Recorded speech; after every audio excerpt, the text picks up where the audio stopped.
Muito boa tarde a todos. Vamos dar início a mais uma sessão do nosso Seminário de História Religiosa do ciclo deste ano, que seria a última, mas como já da última vez deixámos incluir que poderia não ser, e de facto não vai ser depois na parte final direta.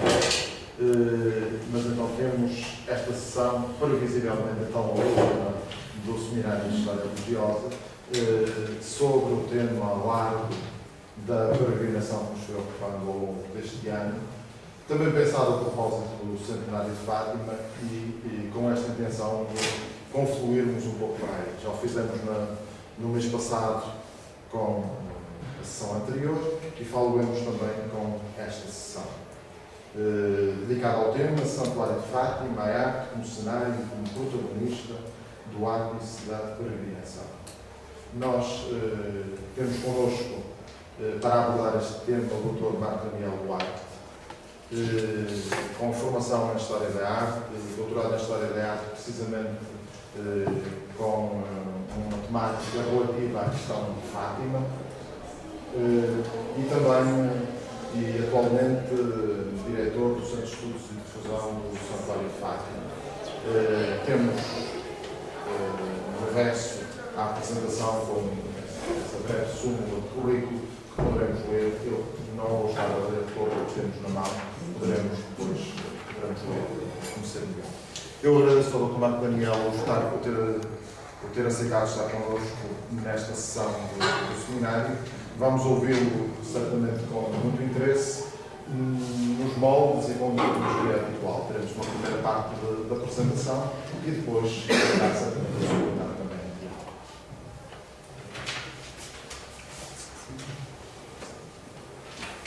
Cumprimento a todos, é com muito gosto que estou aqui nesta sala, perante este auditório. Eu agradeço o convite, que foi interessado pelo professor Adélio, e sem me demorar em demasia, entrava de facto no tema para depois proporcionar que o debate não seja beliscado pela demasiada extensão da exposição. Esta fotografia que trago, e que penso que todos reconhecemos já na paisagem religiosa do Portugal contemporâneo, não necessitará de legenda, mesmo que passem 100 anos. Quando nos habituamos a olhar para a história de Fátima, entendemos-la, e a história de Fátima é pontuada desde a primeira hora pela fotografia, pela arte da fotografia. Eu lembro apenas, assim, de uma forma muito rápida, como logo em 1917 aparecem fotógrafos, precisamente por causa daquilo que começa a ser o fenómeno da Cova da Iria, o fenómeno de Fátima, e a arte da fotografia, ou a técnica da fotografia, acompanha a vida do santuário e dos seus protagonistas ao longo de 100 anos. Quando estamos a fazer a história de Fátima, habituamos a olhar para a fotografia como aquela arte que vai pontuando cada uma das décadas, ou se quisermos, cada uma das datas importantes daquele lugar. Uma das datas importantes daquele lugar é, de facto, a celebração do centenário das aparições, e esta fotografia que aqui mostro é precisamente a fotografia do dia em que a Cova da Iria recebe o Papa Francisco para celebrar o centenário das aparições. Daqui a uns instantes veremos porque é que ela é importante para datar determinados acontecimentos relacionados com a história de Fátima. Aquilo que propunha era que olhássemos para é importante que eu conseguisse passar. Sim. Que olhássemos para esta imagem que vemos aqui e a partir daqui termos a percepção de que estamos perante um espaço que se faz acolhedor de peregrinações desde os seus inícios. Daqui a uns instantes falarei novamente sobre o que é que são estes inícios da peregrinação e percebermos de que maneira nós podemos, enfim, de forma rápida, percorrer 100 anos de construções, precisamente entre uma arquitetura com uma linguagem muito mais antiga, que fala de uma linguagem muito mais antiga, até esta configuração mais moderna do Santuário de Fátima. E começaria precisamente por um primeiro ponto em que eu peço desculpa de interromper, mas o computador está sempre com um problema com a internet. Eu consigo tirar isto aqui, não?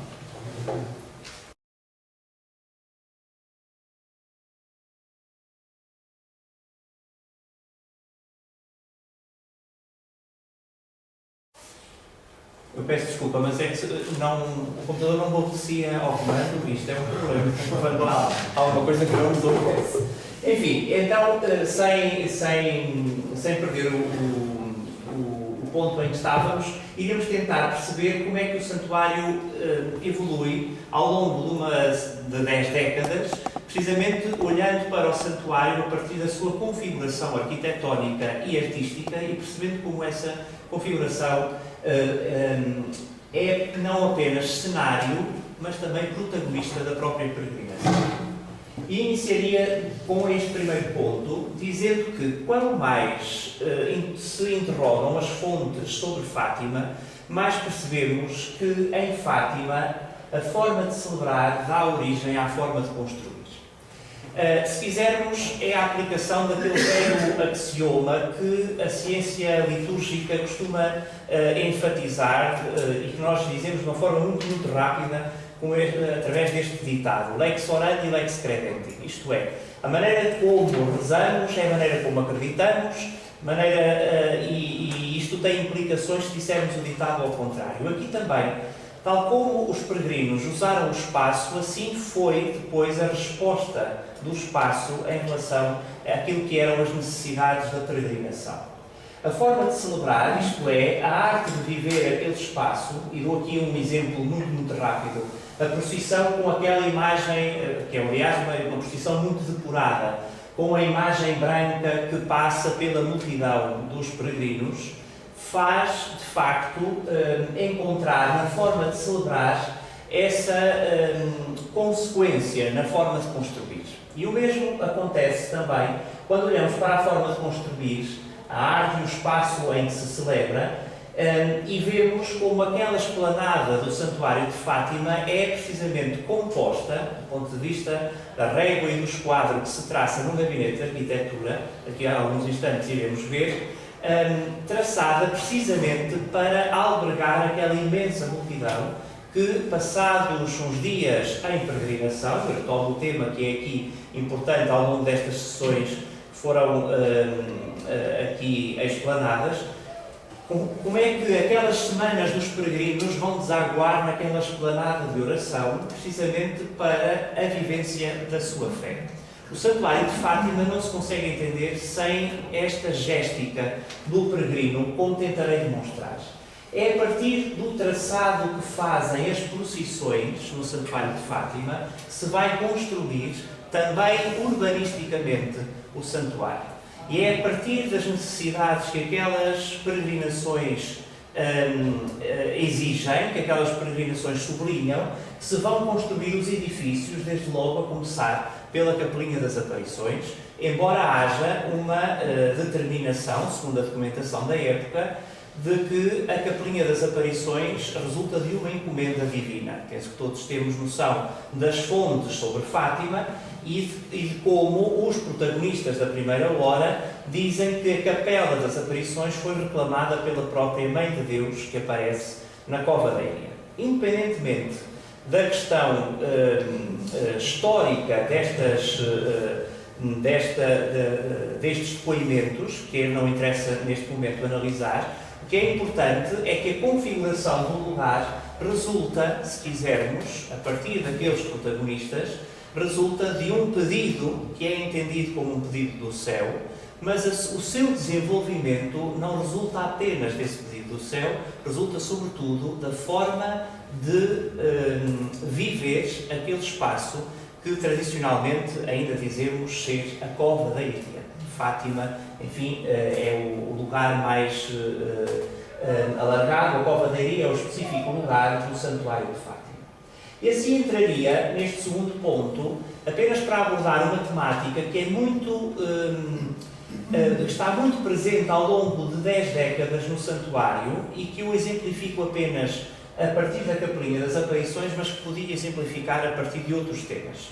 Inclusivamente a imagem, a configuração iconográfica da escultura da Virgem de Fátima pode também ser exemplo desta tensão entre a arte vernacular e a arte erudita. Vou usar apenas o exemplo da Capelinha das Aparições. Um santuário, não raramente, surge, e o de Fátima não é a exceção, surge de uma do entendimento humano de uma manifestação divina. Em Fátima é assim, sabemos de que maneira as fontes apelam para esta questão. É um santuário mandado construir pela Mãe de Deus, façam uma capelinha em honra da Senhora do Rosário, é isto que aparece nas fontes antigas, e esse lugar concreto da manifestação divina, que a teologia fixa com a expressão Mariofania, uma manifestação da Mãe de Deus, de Maria, uma Mariofania, é desde logo esse lugar específico nunca mais se deixará de ser lembrado, esta anamnese, esta recordação, esta memória do lugar, não mais se perderá, precisamente porque no lugar da Mariofania, que é o lugar da aparição, o lugar onde existia uma azinheira, uma pequena azinheira de cerca de 1 metro, segundo a documentação da época, se preparou aquilo que nós podemos dizer de uma arquitetura efêmera. E embora seja efêmera e de origem vernacular, ela faz-nos pensar naquilo que a arte erudita é chamada a fazer quando é necessário celebrar o acontecimento. Estamos, se quisermos, no âmbito daquilo que a história da arte definiu como arte efêmera comemorativa. Os arcos do triunfo, os arcos que comemoram as bodas de um determinado rei, os arcos que comemoram a passagem do cortejo pelas ruas de uma determinada cidade, enfim, a utilização de uma estruturação cênica para não deixar perder o lugar importante. No caso concreto, o lugar em que se acredita ter aparecido a Mãe de Deus. Estes arbustos que vemos aqui já são um sublinhado da azinheira, que nesta altura, esta fotografia já não retrata a azinheira das aparições, mas sim os adornos em torno da azinheira das aparições. O que mostra também este gesto do ser humano de querer dar os cuidados da arte àquilo que considera o lugar sagrado. E é disto que estamos a tratar, da configuração de um santuário, de um lugar sagrado. Ainda que, no caso concreto desta fotografia, tínhamos que usar uma expressão que me parece ser a mais correta, em vez de santuário, talvez proto-santuário, em vez de peregrinos, proto-peregrinos. Se quisermos, enfim, ir a esta especificidade. Depois poderei deixar para o debate o que é que aconteceu à Azinheira das Aparições, se isso suscitar alguma curiosidade. Importa-me agora mostrar como este lugar de onde vem esta folha, isto é uma relíquia que se guarda no Museu do Santuário, da Azinheira das Aparições, também um pedacinho de madeira dessa azinheira, foi depois marcada com este pórtico, que inclusivamente o santuário este ano glosou do ponto de vista artístico significativamente para demonstrar essa importância da memória dos 100 anos sobre o acontecimento de Fátima. São necessários passar 2 anos para que se dê cumprimento àquilo que era o pedido da Virgem Maria, segundo os videntes. Só em 1919, sabemos que as aparições datam de 1917, só em 19 se dá cumprimento à construção de uma capela. Esta capela resulta da insistência laical, e é muito interessante porque normalmente Fátima não é avaliada desta maneira, mas a importância do braço laical em Fátima é fundamental para a construção da primeira Fátima, ao contrário do que muita literatura tem afirmado, da construção clerical do lugar, ao contrário, a insistência laical é fortemente sublinhada neste aspecto e é de facto a insistência laical que leva à construção desta capela. A capela, como vemos, não é uma construção erudita. Estamos obviamente no registro popular, no registro vernacular. Trata-se de uma ermida, no verdadeiro sentido do termo, a cova da Iria era um ermo, e é aqui que é implantada esta capela para se fazer memória das aparições de Fátima e para se dar cumprimento a esse desígnio. Eu costumo dizer que a primeira encomenda artística resulta da própria Virgem Maria e é a arquitetura. Só depois aparece a escultura e a pintura no Santuário de Fátima. Apenas para não amassar com cronologias que interessam muito pouco numa sessão destas, podemos fixar-nos em José Pereira Novo, do lugar da Torre, ali muito próximo de Fátima, e de Joaquim Francisco Barbeiro, do lugar da Chainça, também muito próximo da Cova da Iria, são aqueles que levam à construção a um porto. Portanto, que pedem as autorizações eclesiásticas e que constroem aquela capelinha. A capelinha é dinamitada em 1922. Eu penso que na sessão anterior terão tratado desta temática dos primeiros tempos de Fátima, uma temática fundamental. No caso concreto, a Capelinha das Aparições, ao ser dinamitada, leva inclusivamente a uma maior adesão a Fátima e logo entre os finais desse ano e os inícios do ano seguinte é reconstruída a Capelinha das Aparições. Esta é uma fotografia da primeira missa que, como vemos, sendo a primeira missa, é uma celebração que não é feita no interior da capela, mas já no exterior. O que demonstra claramente o que se passa em Fátima desde a primeira hora. E como se percebe que aquela capelinha não vai poder albergar as multidões que se aproximam daquele lugar para celebrar a sua fé. Esta é uma aguarela que mostra a capela dinamitada, e esta é a fotografia que se conserva dessa época, 1922. E aqui o alpendre, também de origem popular, que é adicionado à capela e que subsistirá no lugar até aos finais da década de 70. Ainda hoje é muito comum encontrarmos pessoas que, ao chegarem a Fátima, dizem: mas antigamente estava aqui um alpendre que era muito mais bonito que o atual. Isto também é muito interessante de ser analisado do ponto de vista do posicionamento do peregrino em relação às construções artísticas do santuário. Podemos depois também debater esta questão. Este alpendre data dos anos 20 e é como, enfim, a função deste tipo de construções é precisamente amplificar o espaço diminuto que estas pequenas capelas têm e que não permitiam a celebração comunitária, permitiam sim a celebração individual, se quisermos, ou a relação individual entre o peregrino e a entidade que é cultuada. Mostro o jornal oficial do santuário, aliás, A Voz da Fátima, de 1929, precisamente o primeiro número deste ano, precisamente para demonstrar como aqueles que estavam a construir o santuário, agora já com uma lógica institucional, claramente institucional, nós estamos a um ano de o Bispo de Leiria decretar como dignas de crédito as aparições da Cova da Iria, que vai acontecer em 1930. Neste jornal da Voz da Fátima, o articulista escreve a determinado momento uma série de linhas que nos são muito úteis para avaliarmos as intenções sobre o lugar. E a determinado momento conseguimos ler o seguinte: a Capela das Aparições será completamente refundida e transformada num lindo e gracioso monumento que lembre perenemente às gerações vindouras o quadro divinal e incomparável da visão dos pastorinhos.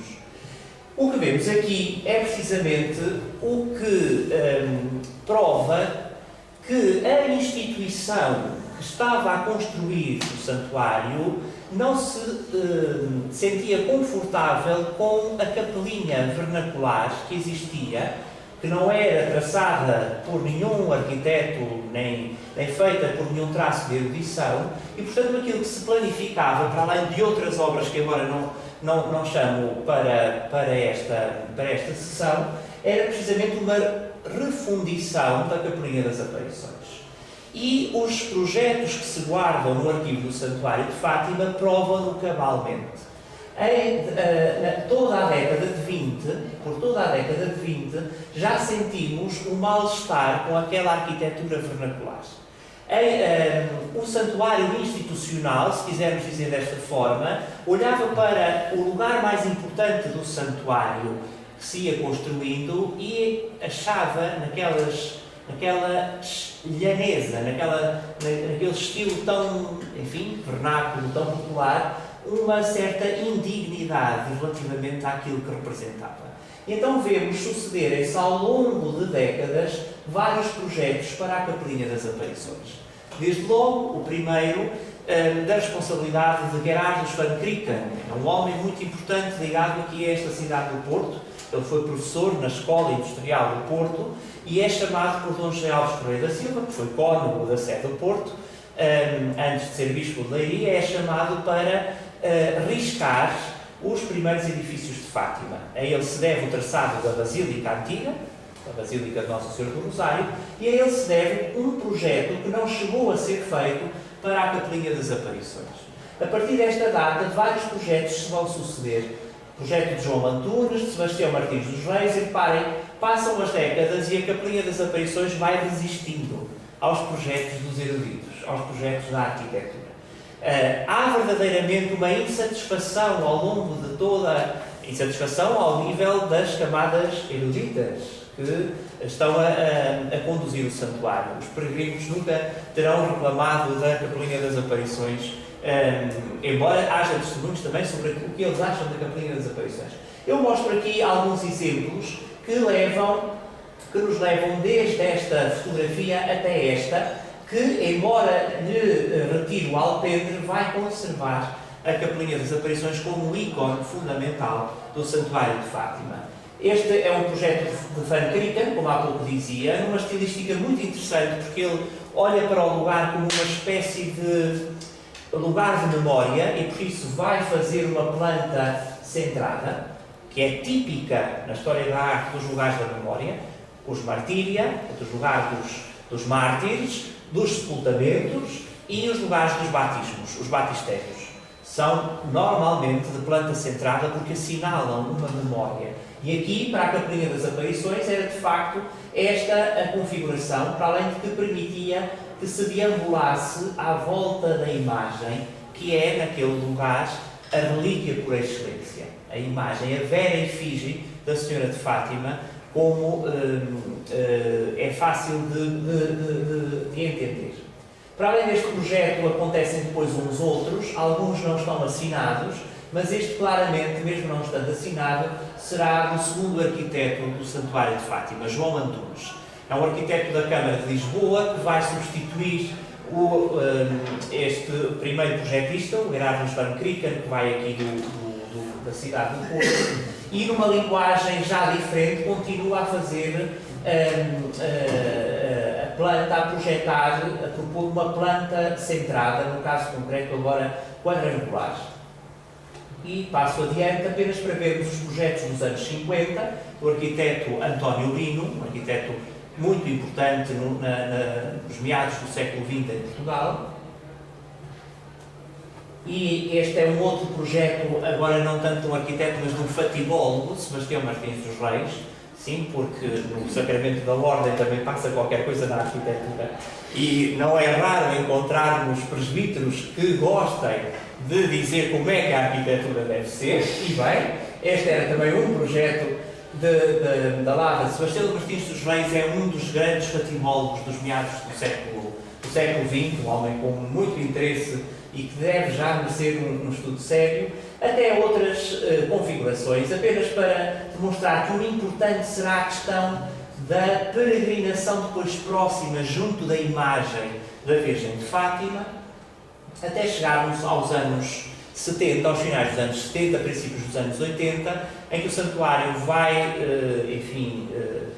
fazer sair um concurso nacional para encontrar uma nova configuração para o lugar. Vou-me deter sobre esse concurso daqui a alguns instantes. Vou terminar o tema da capelinha e depois voltamos à estruturação do santuário.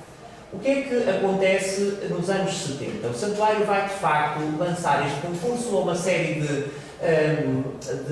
gabinetes de arquitetura a nível nacional, nestes anos 70 ainda a nível nacional, depois virá a fase dos concursos internacionais, e a Voz da Fátima de 1980 já mostra aquilo que vai resultar dessa reconfiguração. E então, à boa maneira, quem conhece a história de Fátima e dos seus protagonistas, à boa maneira do reitor da época, Monsenhor Luciano Guerra, que ainda vive, e bem, ainda muito bem, vai de forma muito pedagógica, como iremos ver, preparar os peregrinos de Fátima para esta transformação da paisagem construída. E diz então assim: do passado ao futuro, 13 de outubro de 1917. Lúcia, portanto, transcreve o diálogo da aparição. Lúcia, que é que vosso sempre queres? E depois Nossa Senhora, diz a seguir. E vem fala colocada na boca da Virgem Maria, nos lábios da Virgem Maria. Quero dizer que façam aqui uma capela em minha honra. Isto é, digamos, o alicerce das fontes, para o que vem a seguir. Então, o que vem a seguir é a explicação. 18, uma breve cronologia. 18 de abril de 19, inauguração da capelinha. Esta palavra inauguração é completamente fora de contexto. A capelinha não foi propriamente inaugurada, mas enfim. 6 de março de 22 foi destruída. A seguir vem uma nota muito importante. Meses depois foi reconstruída segundo a traça primitiva, sem o alpendrezito, mas ainda com o pequenino adro. Mais tarde engrandeceram-no até chegar ao tamanho de hoje. O que é que o Jornal de Voz da Fátima está a tentar, enfim, fazer caminho? Está a dizer aos leitores que aquele alpendrezito não é importante porque não vem desde a primeira hora, e o que é importante é a capelinha, e portanto não estranhem que agora, segundo um traçado muito erudito, vamos ter no lugar daquele alpendrezito um grande alpendre cuja maqueta já aparece no mesmo jornal.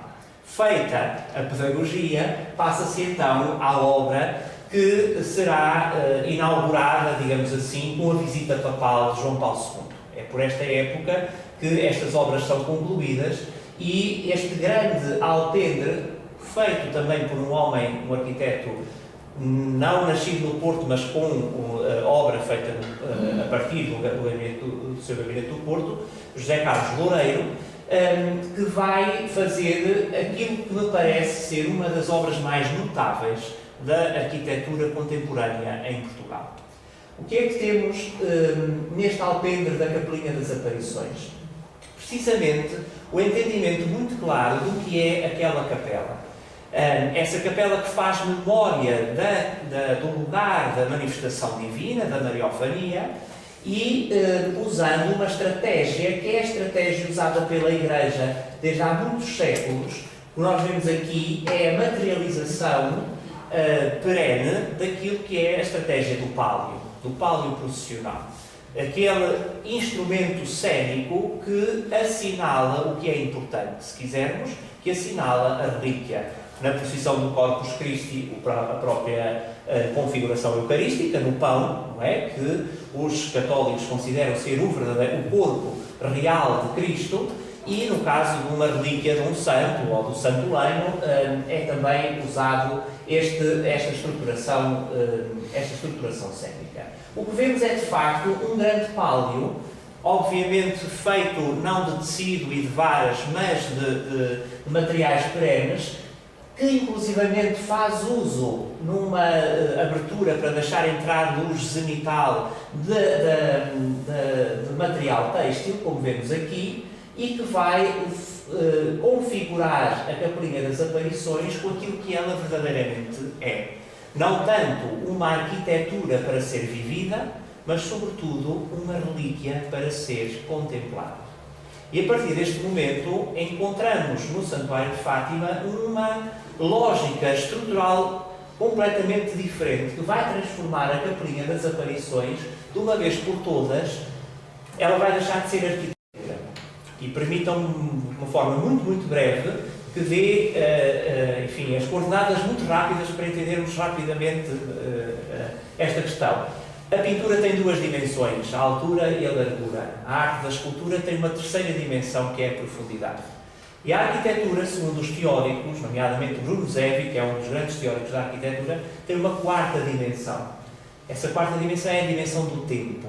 O tempo pelo qual, ou através do qual, nós percorremos a arquitetura, vivemos dentro da arquitetura. O que acontece na Capelinha das Aparições é que, a partir deste momento, a Capelinha das Aparições perdeu essa quarta dimensão do tempo. e ficou apenas com 3 dimensões: altura, largura e profundidade. E, portanto, deixámos de ter uma arquitetura e passámos a ter uma escultura que pode ser vista de todos os lados, pode ser contemplada de todos os lados, mas não se pode entrar nela. Aliás, quem conhece o espaço de Fátima e a sua ritualidade sabe que não se entra na Capelinha das Aparições. A partir deste momento, isso ficou vedado. E psicologicamente, e é por isso é que a arte não é apenas cenário, é também protagonista da peregrinação e da vivência daquele espaço. A partir deste momento, do ponto de vista psicológico, nós deixámos de ter uma arquitetura e passámos a ter uma relíquia. Uma peça que tem 3 dimensões e que está enfatizada por um grande pálio que vemos aqui. Não é, ainda que o arquiteto, ainda que questionássemos o arquiteto, isso é o menos importante quando se analisam estas questões, não é uma solução encontrada pela primeira vez em Fátima pelo arquiteto José Carlos Loureiro. E não sei sequer se ele se inspirou nesta outra, que é histórica. Mas é o que acontece, por exemplo, na Porciúncula em Assis, em Santa Maria dos Anjos, onde existe esta pequena capela muito importante para a história de São Francisco, para a história franciscana, e que foi depois colocada no centro de uma grande outra construção, uma grande basílica, e a partir dessa altura esta pequena capela deixa de ser uma arquitetura, de tal maneira que os papas junto dela se curvam por uma questão de veneração. Portanto, este estratagema que vemos na Capelinha das Aparições é, se quisermos, este mesmo outro que já tinha sido usado na história da arte, em alguns episódios artísticos que me parecem fundamentais para entender o que se passa neste lugar. Não vou falar, e isto daria também um seminário, não vou falar do que acontece com a imagem da Capelinha das Aparições, a escultura, mas é uma história muito, muito próxima desta que vemos relativamente à arquitetura, que deixa de ser arquitetura. A própria escultura vai passar a ser exposta a partir das ferramentas da museologia, numa grande campânula iluminada, cirurgicamente iluminada, e que vai mostrar a imagem, mas ao mesmo tempo vai afastá-la. As ferramentas da museologia permitem precisamente isto: evidenciar o que é importante dentro de uma vitrina, mas não deixar que o visitante toque aquela peça por ela ser superiormente valiosa. É o que acontece de facto na Capelinha das Aparições, onde a imagem era venerada desta maneira, tocada desta maneira, e a partir da reestruturação artística dos inícios dos anos 80, encontramos-la desta forma e assim já não acessível ao toque, mas por isso também muito mais valorada do ponto de vista da sua psicologia. Se quisermos, quem está habituado a estudar a teoria do corpo do rei para a Idade Moderna, penso que pode haver alguém no auditório que tenha isto nos seus estudos, é precisamente isso que se passa. Ou, se quisermos, valorizamos sobretudo aquilo que está escondido e que por vezes aparece diante de nós. Um rei na Idade Moderna, quando que estava sempre escondido e que só aparecia em público em momentos cirúrgicos, como era, por exemplo, uma subrevelação, uma revolução qualquer numa determinada cidade, o rei aparecia e o povo acalmava. Esta relação entre o que se pode ver e o que se pode tocar e o que se esconde, o que está acessível e o que está inacessível, é um exercício que se faz na Cova da Iria nos finais dos anos 70 e princípios dos anos 80, e que permite cada vez mais transformar este lugar num lugar que guarda uma relíquia que pode ser considerado um dos mais importantes ícones do catolicismo atual. E passo agora ao terceiro ponto. Esta tensão entre a arquitetura popular, ou a arte popular, e a arte erudita existiu ao longo de toda a vida do santuário, ao longo de um século. E pode ver-se em vários episódios, eu apenas destaquei este da Capelinha das Aparições. Aquilo que acontece também na vida do santuário é o uso de determinadas linguagens artísticas, estéticas, com consequências na forma de interpretar o santuário e na forma de o viver. Ainda que o peregrino não perceba todas estas ligações que temos obrigação de analisar, ele é condicionado na forma de se movimentar de determinada maneira, nos acessos que tem, e isso tem consequências na forma de rezar. Ou, se quisermos, a conclusão é a inversa. É a partir da forma de rezar dos peregrinos que a arte se vai construindo, embora, por vezes, disciplinando essa forma de rezar. O caso concreto do tocar na imagem é uma disciplinação na forma de rezar dos peregrinos. Olhemos então para a Cova da Iria em 1917.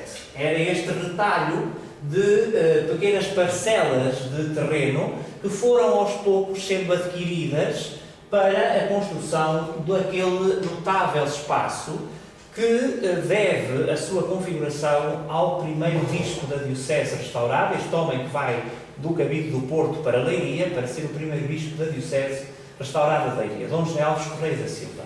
É de facto ele que logo a partir dos anos 20 e pouco começa a tentar delimitar o espaço sagrado para que ele não seja invadido pelo comércio, pela venda de vinho, que era uma das questões que apoquentava muito o Dom José Alves Correia da Silva, todos sabemos, não é necessário explicar. A questão dos festejos e dos foguetes, os seus documentos são muito firmes em que não se transforma um lugar numa romaria.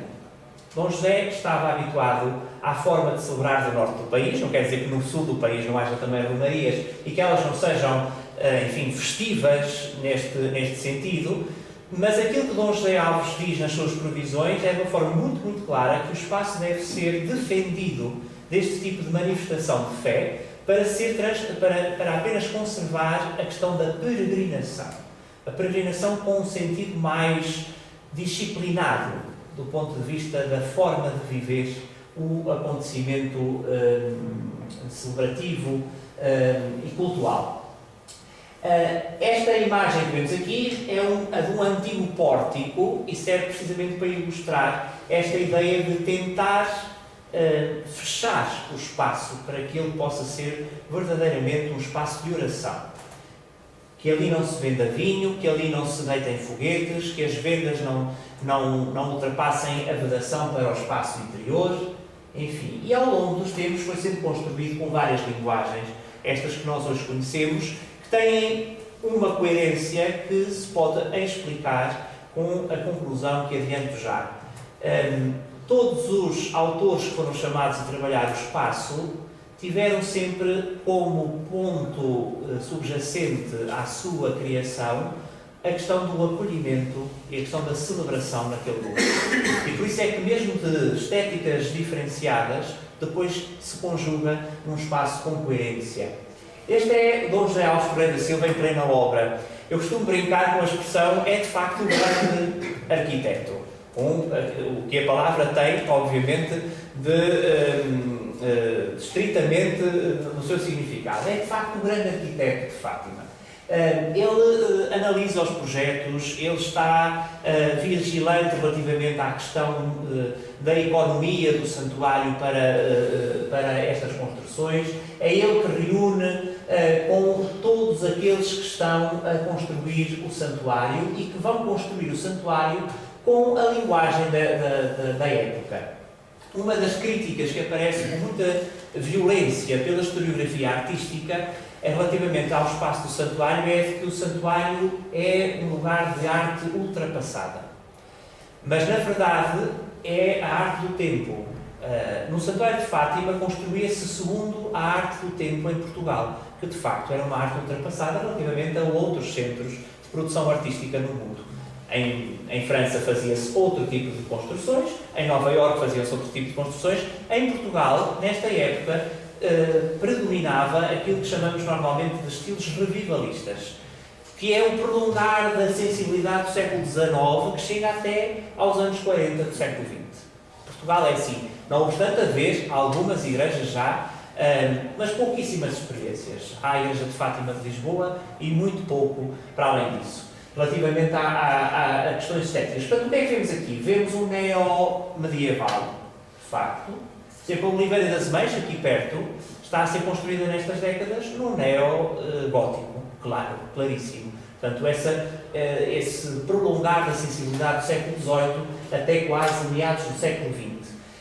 Esta construção do que é a Capela das Missas, que foi depois demolida, é uma construção neomedievalista, que faz uso do neo-românico, e é a partir desta que se faz depois um alpendre maior, chamado Pavilhão dos Doentes, onde era celebrada a missa primeira das grandes celebrações, das grandes peregrinações, e onde se dava a comunhão aos doentes, tinham que comungar mais cedo, porque eram doentes, por causa da questão do jejum eucarístico, como sabemos. Isto é uma fotografia que nos mostra esse santuário a iniciar ali pelos anos 20, e precisamente este alpendre de que falava há pouco, de onde a procissão agora está a regressar à Capelinha das Aparições. Esta construção era aquele neomedieval que há pouco mostrava e que ainda vemos aqui nesta fotografia, antes da demolição, obviamente, da construção da chamada Capela das Missas, ou também penitenciaria. Era ali que se administrava o sacramento da reconciliação. Precisamente este edifício que vemos aqui e que estava previsto ser replicado deste lado, para fazer uma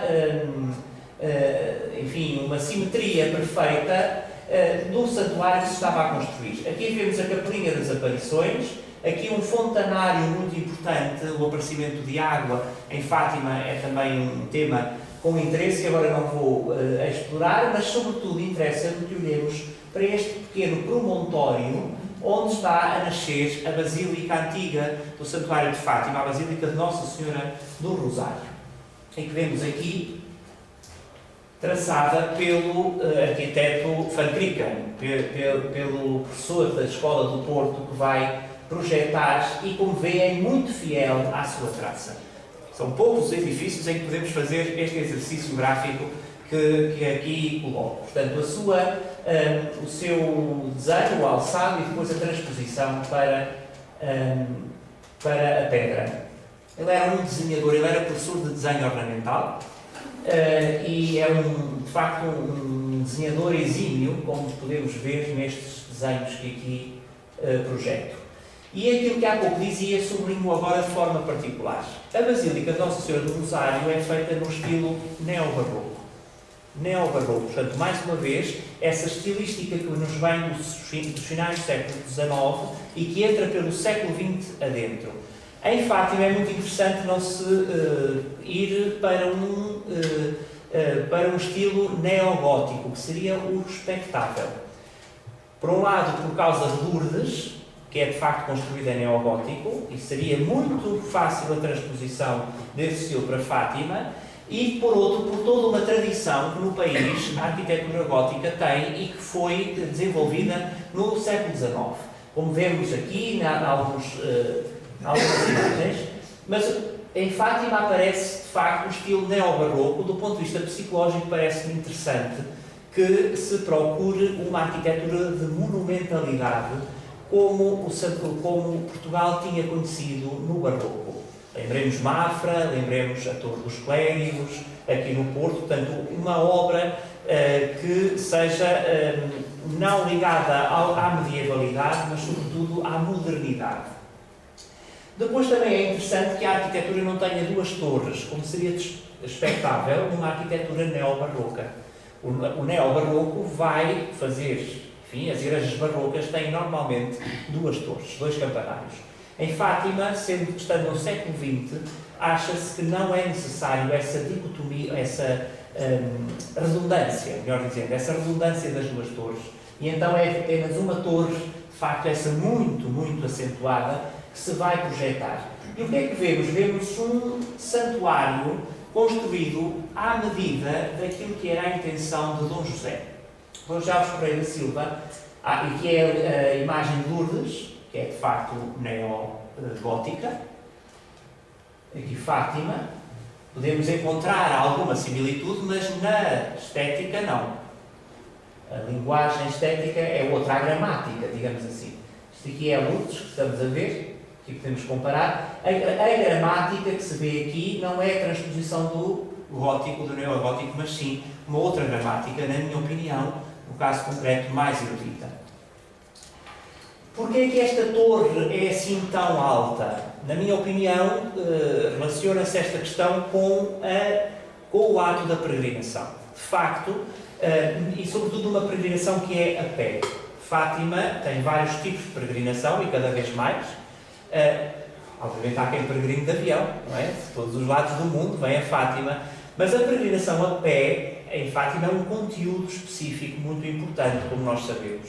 E imagino, embora eu nunca tenha feito essa experiência, imagino para quem está a percorrer o país ao longo de semanas, o chegar a um determinado lugar e poder vislumbrar esta torre como farol, faz um sentido muito grande para o continuar da peregrinação até ao lugar.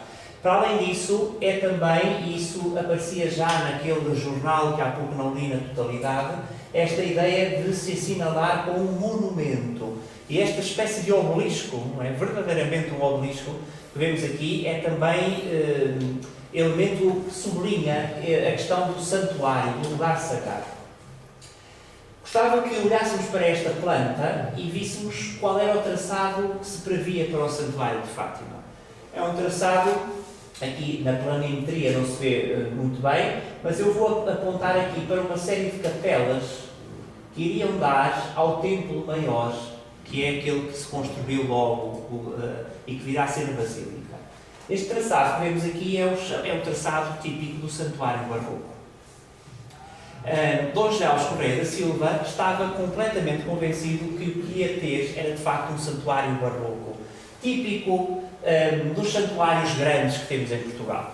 A Senhora dos Remédios, o Bom Jesus de Braga, os Remédios em Lamego, o Bom Jesus em Braga, são de facto santuários que têm um templo maior lá ao cimo e têm um percurso temático pontuado por capelas que ajudam o peregrino a desenvolver um determinado tipo de itinerário, que no caso de Braga está relacionado com a Via Crucis, penso estar a dizer bem, no caso da Senhora dos Remédios com a questão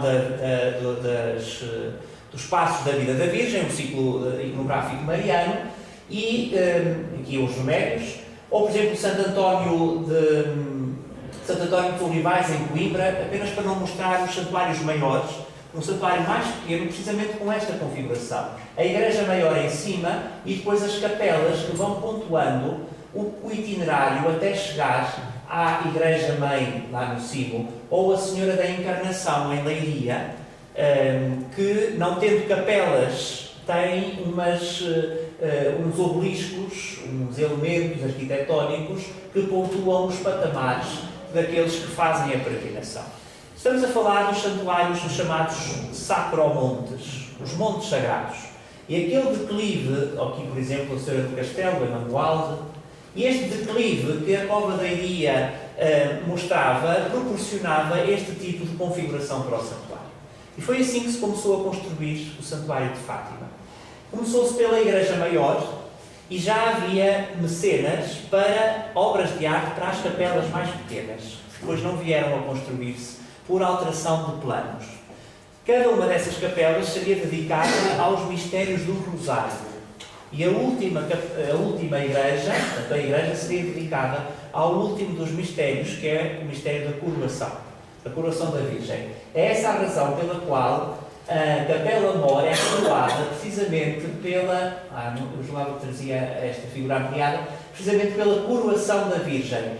As capelas que não foram feitas no exterior foram depois introduzidas tematicamente no interior, e as capelas laterais são precisamente dedicadas a cada um dos passos do Rosário. Dos 3 ciclos que na altura existiam: os mistérios da infância, os mistérios da dor e os mistérios da ressurreição.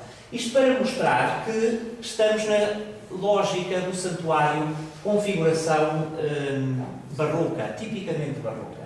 Mas não só desta linguagem viveu o Santuário de Fátima. Em determinado momento foi necessário dar corpo aos hospitais que hoje são mais conhecidos por casas de retiros, de um lado e do outro da esplanada do santuário, que vemos aqui de um lado e depois do outro, agora este de fronte da capelinha, e que prolongam, ou que depois vieram a ser unidos à Basílica através de uma colunata feita nos anos 50.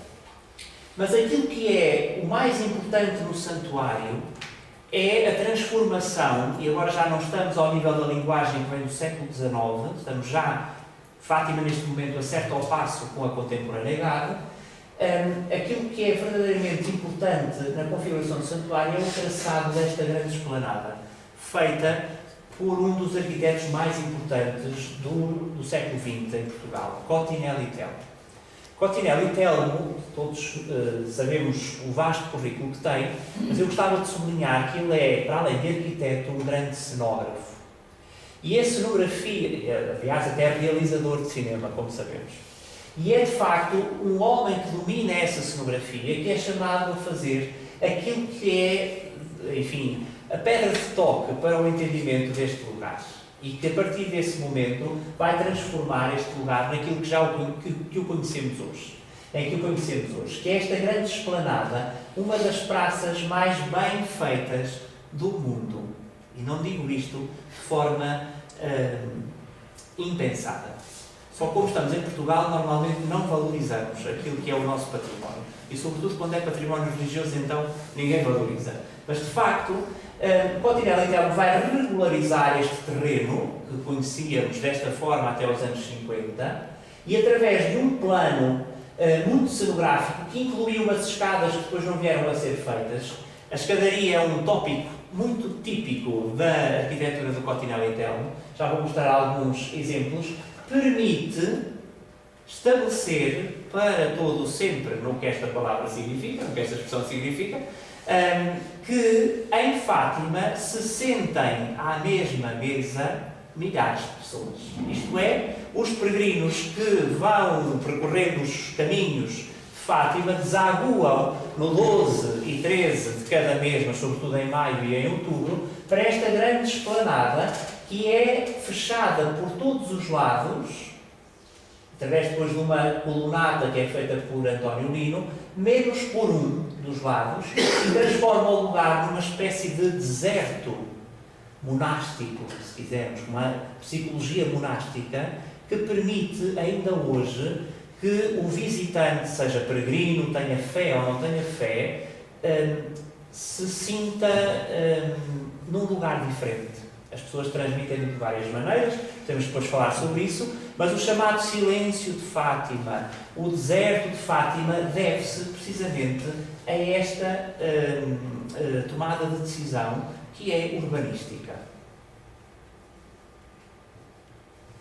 Aquilo que vemos aqui é o plano do Cottinelli Telmo. Eu vou agora passar muito rapidamente umas imagens que nos reportam a obra do Cottinelli Telmo. Isto é a Alta Universitária de Coimbra, apenas para vermos esta configuração da praça com a escadaria,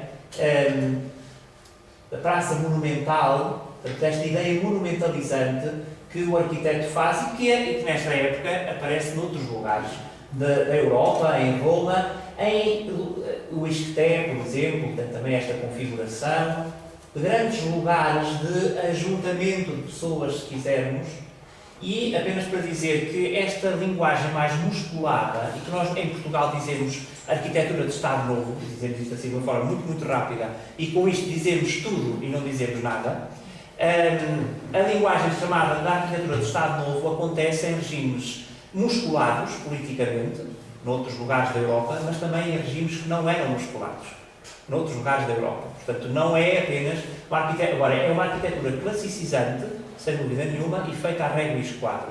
Isso sem dúvida nenhuma. É daqui que resultam esta colunata, as esculturas dos melhores escultores da época que trabalharam em Fátima a partir dos anos 50.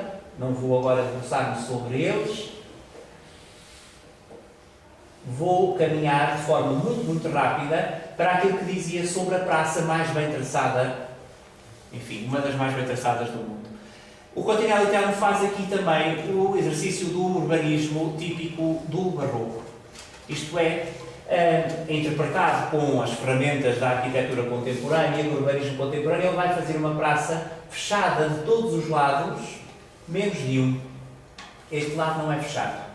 Isto é, o fim deste lado é o firmamento. Isto é o típico dos jardins de Versailles, por exemplo, da estruturação urbanística do Barroco. A praça fechada por todos os lados, menos por um, em que um é o infinito, é o horizonte. Já vamos ver como isto depois é importante quando aparece aqui uma nova construção, que é a Basílica da Santíssima Trindade, em 2007. De uma forma rápida, há vários projetos no santuário que não vêm a ser levados a cabo, levados a cumprimento. Este era um que cobria a colunata para conseguir, enfim, fechar o espaço para melhores condições aos peregrinos, e é desta ideia antiga, já dos anos 70, que depois vão aparecer uma série de construções ao longo dos anos 80. Estas imagens são do concurso desses anos 80, e são os melhores gabinetes de Portugal que estão a ser chamados a concorrer. Aparece a Capelinha das Aparições nesta época, o Centro Pastoral Paulo VI também arriscado por José Carlos Loureiro. Aliás, o arquiteto José Carlos Loureiro será o arquiteto do Reitorado Guerra, se quisermos dizer assim, do Reitorado do Monsenhor Luciano Guerra, sem dúvida alguma, é o arquiteto daquela época, dos anos 70, aos inícios do ano 2000. E nesta época é muito importante perceber que em Fátima se reúnem os melhores artistas de Portugal. Os professores das Belas Artes de Portugal, os melhores escultores, os melhores pintores, estão a trabalhar em Fátima. Isto é uma ata de 1985, onde se diz, desde Júlio Rezende, Lagoa Henriques, Gustavo Bastos, Sá Nogueira, Marirene Vilar, José Rodrigues, Leonir de Carvalho, e sabemos que também foi convidada a escultora Graça Costa Cabral, que não pôde estar presente. Portanto, temos ali uma série de o melhor dos artistas que trabalharam em Fátima. Emília Nadal, que é o caso deste, Lagoa Henriques, vou passar assim, e reparem como as linguagens são muito, muito diversificadas. Eduardo Neri, Érico Corsépios, Graça Costa Cabral, que não esteve naquela reunião, mas veio fazer esta peça, Gustavo Bastos, alguns que me veem são nomes ligados aqui à Escola do Porto, à Escola de Belas Artes do Porto, José Rodrigues, Irene Vilar, Júlio Rezende, aqui Rolando Sá Nogueira, Zulmiro de Carvalho, enfim. Chegamos ao ano 2000, assim de forma muito, muito rápida, a ver se conseguimos chegar a 2017, pelo menos, não é?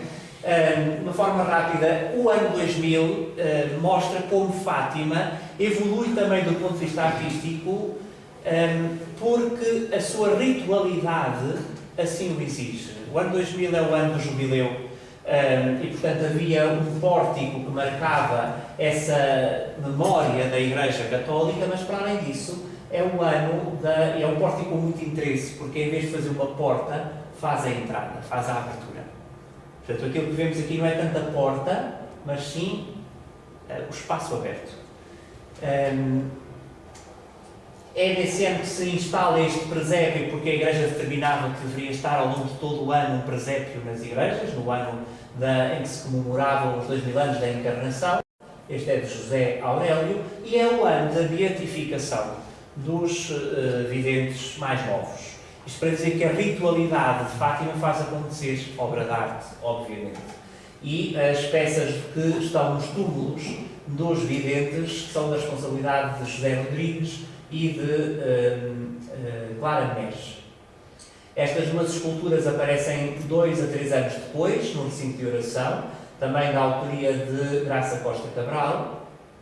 E chegamos ao ano de 2007, em que se inaugura a nova Basílica, na altura ainda Igreja, veio a ser Basílica uns anos depois, e que corria o risco de fechar aquela parte da praça que não tinha sido fechada.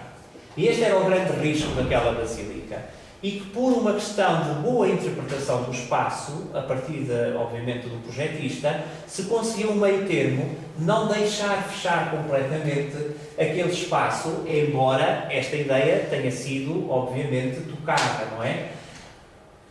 De todo modo, aquilo que me parece fundamental é que o arquiteto trabalha de tal maneira bem o espaço, ou interpreta bem o espaço, que aquelas duas vigas características da nova Basílica são o prolongamento da procissão que é feita no recinto de oração. Isto é, mais uma vez, é o percurso dos peregrinos e a sua vivência do lugar que vai determinar a forma como os autores interpretam o espaço, leem o espaço, e mesmo sem se terem dado conta, ou talvez sim, agora não vamos entrar nessa matéria, aquilo que resulta da sua criação é essa coerência que aqui percebemos claramente. Portanto, o ponto de fuga continuará a ser o firmamento, ainda que, obviamente, esta fotografia tenha sido estrategicamente tirada para vos tentar demonstrar o que estou a dizer. Esta Basílica inaugura uma nova paisagem em Fátima. Já não estamos na paisagem de 800, não é? O século XIX prolongado pelo século XX. Já não estamos na paisagem dos anos 50 até ao 2000, em que Fátima está a fazer obra de arte contemporânea, mas marcada pela chamada arquitetura do Estado Novo e depois pelo pós-modernismo. Estamos agora na chamada arquitetura minimalista, depurada, completamente depurada, que o século XXI tem exigido aos arquitetos. E aqui vemos não apenas gabinetes de arquitetura nacionais, mas sim internacionais.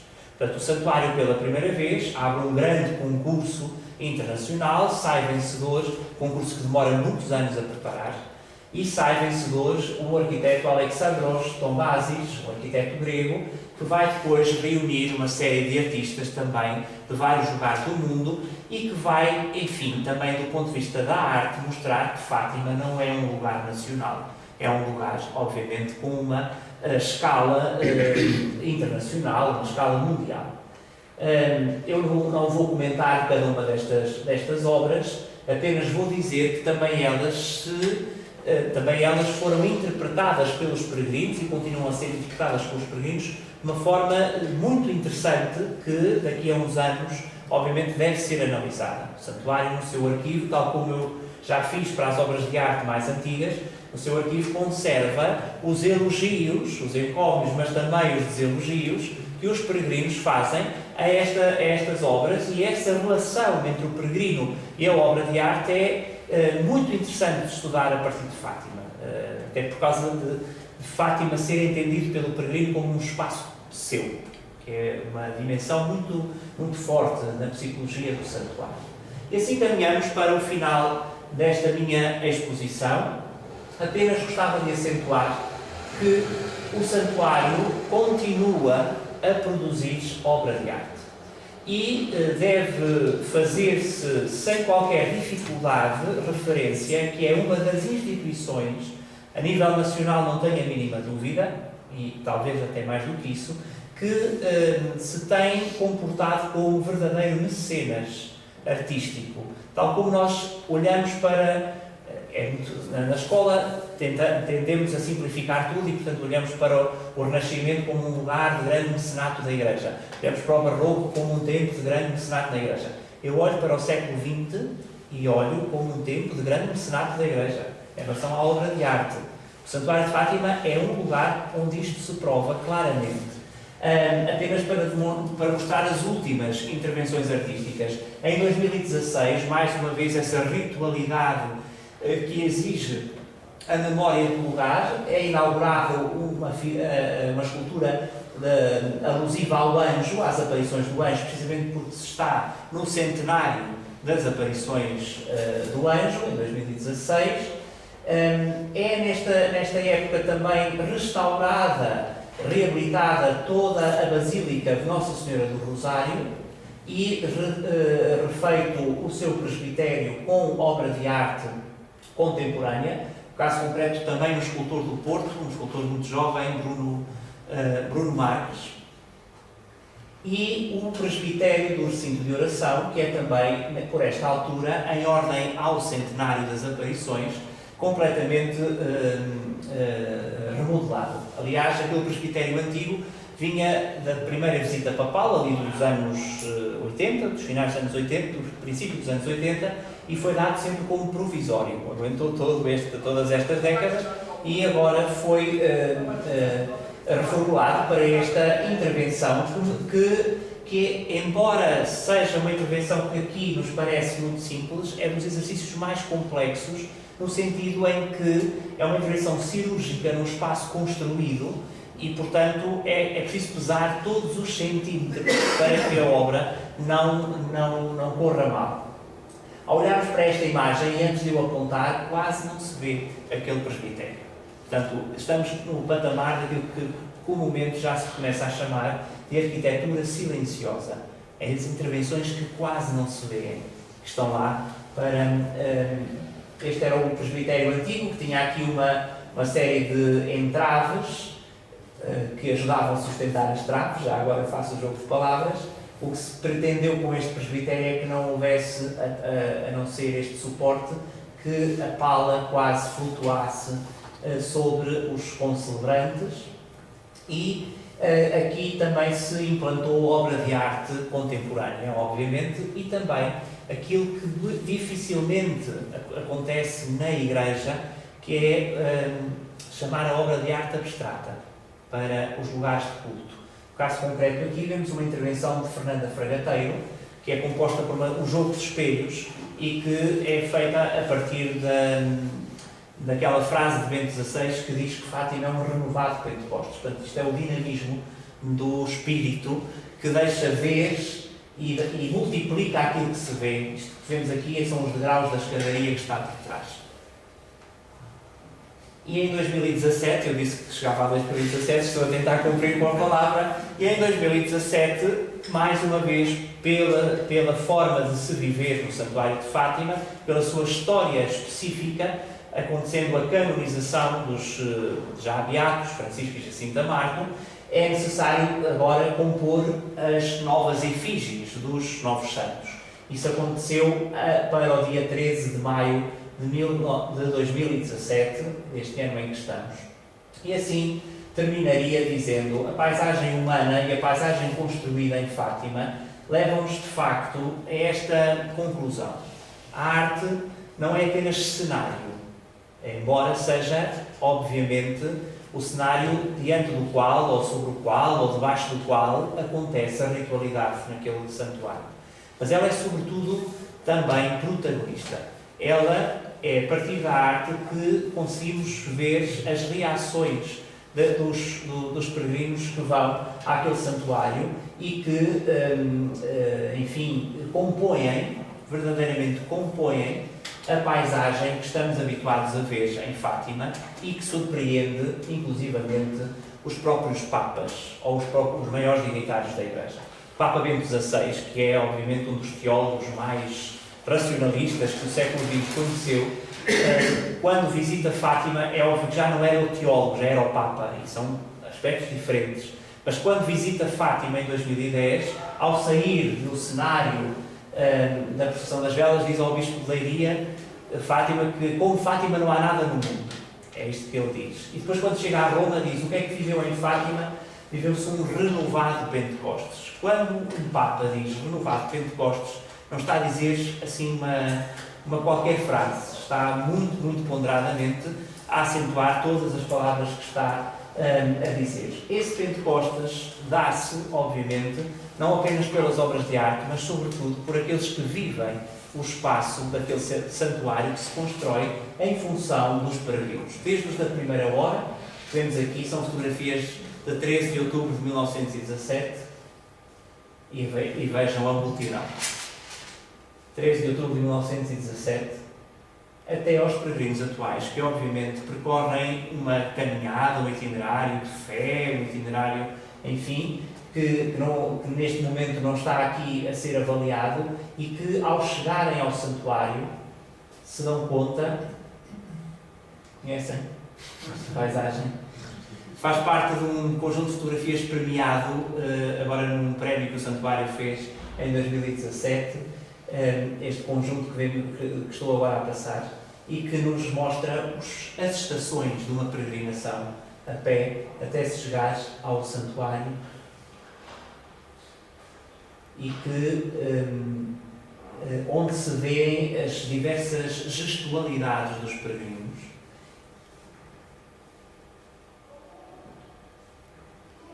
Precisamente nesse lugar que é construído como lugar de acolhimento para a celebração da fé. Agradeço a vossa atenção.